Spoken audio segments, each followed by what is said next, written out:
بسم الله الرحمن الرحيم. إذا السماء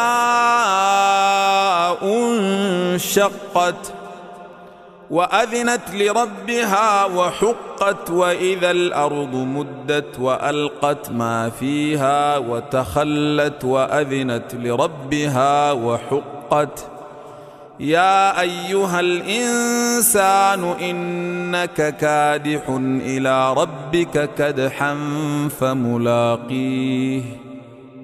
فأما من أوتي كتابه بيمينه فسوف يحاسب حسابا يسيرا وينقلب إلى أهله مسرورا.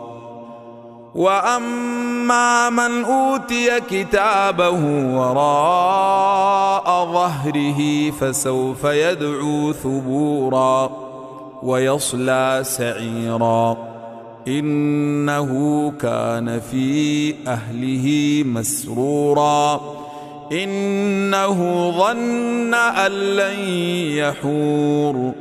بلى إن ربه كان به بصيرا.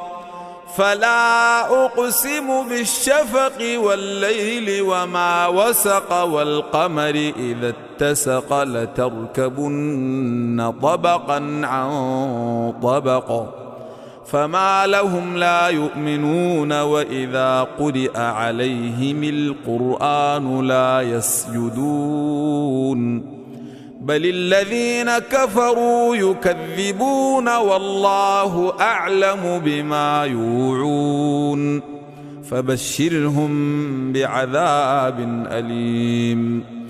إلا الذين آمنوا وعملوا الصالحات لهم أجر غير ممنون.